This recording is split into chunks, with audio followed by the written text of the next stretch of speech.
ومكملين مع بعض في فيديوهات التوفير. الكفتة دي كفتة في منتهى الجمال. الكفتة دي كفتة برغل، طعمها كان خطير وطعمها كان غاية من الجمال. الكمية دي كلها أنا عملتها بربع كيلو لحمة مفروم. بس يا ريت اللي أول مرة يشوف قناتي يا ريت يشترك عندي في القناة ويشجعني ويعمل لي لايك. يلا بينا نبدأ مع بعض الوصفة ونشوف عملناها مع بعض ازاي. معايا هنا ربع كيلو لحمة، او بصراحة هي دول كانوا 300 جرام لحمة. نزلت عليهم ببصلة مبشورة وبمعلقة توم صغيرة، او لو عندك فصين توم حطيهم افرميهم مع البصلة. نزلت كمان بعودين شبت وبقدونس، ونزلت بنص كوباية فريك كنت غسلتها وصفتها ونشفتها، و3 معالق رز مطحون. البهارات اللي انا حطيتها معايا هنا بهارات كفتة، معايا ملح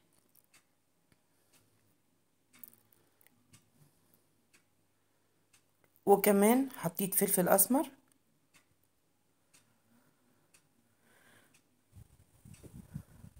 ومعلقة بيكنج باودر صغيرة.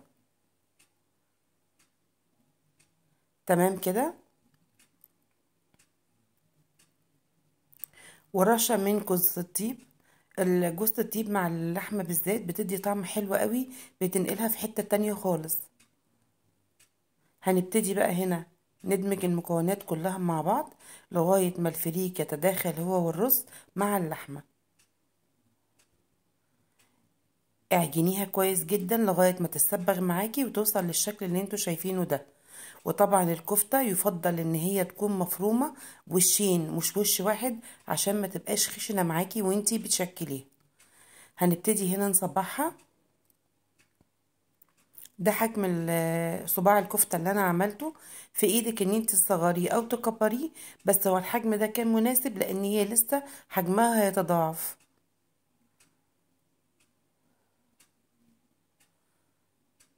بالشكل ده كده.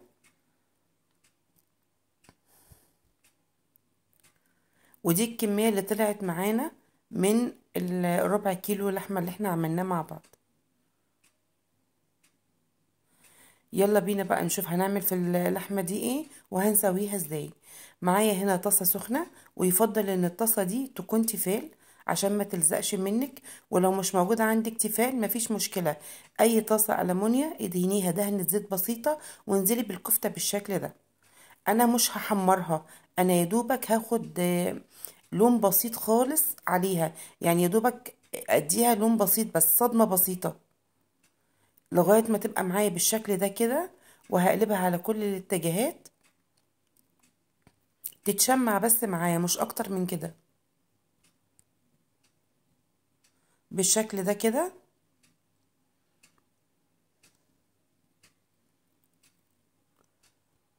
ما خدتش معايا على النار 10 دقايق بالظبط. هبتدي اطلعها لان هي كده لسه ما استوتش، احنا يدوبك بس خدناها صدمة او شمعناها على البوتاجاز.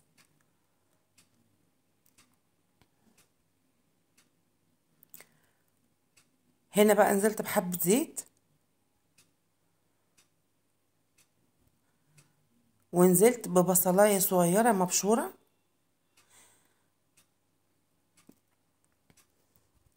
وهبتدي اشوح البصلة كده لغاية ما تاخد معانا لون ذهبي خفيف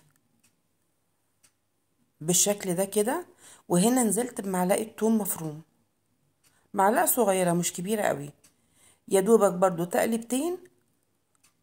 وهنزل عليها بعصير الطماطم. معايا هنا كوباية كبيرة من عصير الطماطم، هقلبها مع البصلة بالشكل ده كده، وهسيبها لغاية ما تتسبك على النار بالشكل ده. هبهر بقى الطماطم دي ملح، فلفل،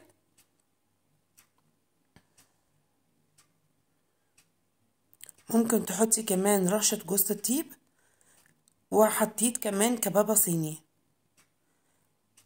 انا هنا بهرتها بملح وفلفل وكبابة صيني. لو عندك بهارات كفتة حطيها هتدي طعم تحفة.